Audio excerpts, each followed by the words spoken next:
Magandang araw mga ka-frenny, kabuwanan ko na nga, kaya for today's video, tara, samahan nyo kaming mamili ng mga gamit at hindi pa nga namin nakukumpleto ang mga kailangan ni baby pagkapanganak.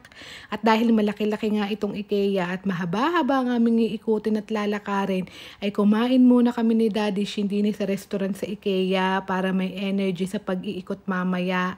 Ang haba nga lang ng pila at nasaktuhan kasi naming lunchtime ang punta din. Yan nga at paikot ang pag-order dito sa IKEA Italy. Ang mga menu nila halos karamihan puro healthy. Kaya ang haba ng buhay ng mga Italiano. Hindi mawawala sa kanila ang lasagna at ang sikat na meatballs ng IKEA. Bestseller nila dito ay ang meatballs na may gravy na favorite ko dong ino-order. Kasi ang sarap talaga niya. Sigurado sa Pilipinas may meatballs din ng IKEA. Kapares din kaya ng lasa? Masarap din ba? Comment down below para sa mga nakatikim na ng meatballs ng IKEA sa Pilipinas. Umorder nga ako ng lasagna at meatballs na 8 pieces. Worth 5 euro ata yun. Basta mura lang siya. Tapos may side dish na siya na mashed potato. Ang sarap sana kung may kanin. Kaso hindi uso dito. Kaya minsan bumibili ako nung nakapack para sa bahay ako magluto. Nang mapartner ko sa rice. Kasi nga I'm a Filipino. Rice is life. Ayan na nga mga ka-friend yung aking in-order. Ayan, babayaran ko na siya. Pagbabayad nga din, isusuksok mo lang siya dyan. Tapos makikita at mababasa na ng computer kung ino yung mga in-order mo. Ayan yung mga in-order ni Daddy Shin. Kaya ayan mga ka-frenny, tara, kain muna tayo. Let's eat! Kain tayo ng meatballs. Polpete ng IKEA. Ito ang sikat sa IKEA. Kumain natin. Hindi usang kanin.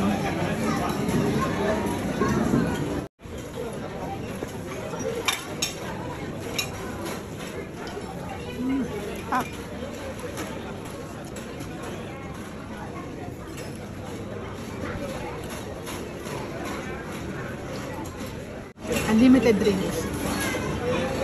Unlimited to.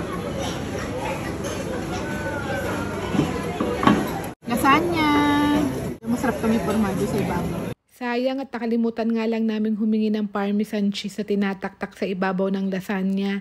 Mas masarap sana. Medyo dry lang yung lasagna nila ngayon pero masarap naman yung parting gitna. Kaya overall na-enjoy ko pa rin tong kanilang lasagna. Masarap pa din siya. Hamburger na giniril yan. Giniril na burger. Tikman sarap.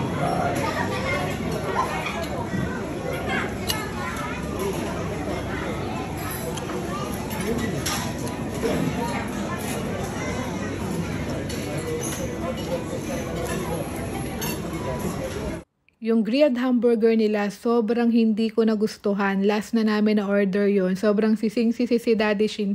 At bakit to yung pa kanyang na-order? Hindi na lang yung steak. Dito na lang ako, babalikan ko na lang to in-order ko na meatballs. Sa talagang dito, wala kang lugi. 5 euro pa. Napakasarap. Banto rin ang lasa ng meatballs ng IKEA sa Pilipinas. Pare-pare sa lasa.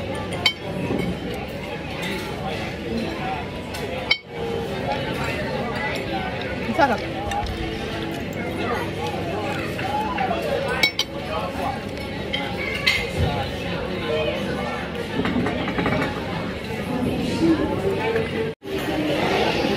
Overall, na-enjoy ko yung food nila dito except dun sa grilled burger na napaka-dry. Ang hirap ang nguyain. Kaya dito talaga ako laging thumbs up sa meatballs with gravy nila. Minsan nga dinadayo pa talaga namin to dito. Nag-try din ako ng brownies nila na 1 euro lang. Okay din ang lasa niya para sa 1 euro ha. Masarap din siya at saka napakamura na kung gusto mo lang ng panghimagas after kumain. After nga namin kumain at mabusog, oras na para bumili ng gamit ng bata at nang mahulasan na din sa kinain namin. Yung kula o crib lang naman talaga yung pinunta namin dito. At saka yung mga box na lagayan ng damit. Next time, babalik kami pag may budget na para bumili naman ng cabinet. Sa susunod na sahod na iyon, mahirap pagsabay-sabay, medyo pricey din kasi. Kailangan na din kasi ni Shin ng sarili niyang cabinet at paglaki sa pagdami ng gamit, lalo pag winter, ang bibigat ng mga jacket. Ari nga yung kula na napili namin. Gusto ko kasi yung kula na natatanggal yung gilid para nadidikit ko dun sa kama para pag nagpadede ako kay baby ay hindi na ako tatayo at nakadikit lang yung kula sa aming kama o diba mas easy. Ito yung napili ko worth 119 euro. Yan na yung pinakamurang crib na nakita ko sa online kaya dito kami dumayo sa IKEA at dito na yung pinakamura. Bumili na rin kami ng mga box na parang mini cabinet para doon ko ilagay yung mga gamit ni baby. At ito nga yung warehouse sa baba na kukunin na namin yung kula. At pagkabayad nga sa aming mga pinamili, pagkain na naman ang bumungad sa amin sa baba. Puro na lang pagkain din sa IKEA. Pero busog na, tiningnan ko laang. Masarap din dito yung hotdog nila. So yan mga friendship, thank you for watching this video. And see you on our next video. Ciao! Ingat! Mua!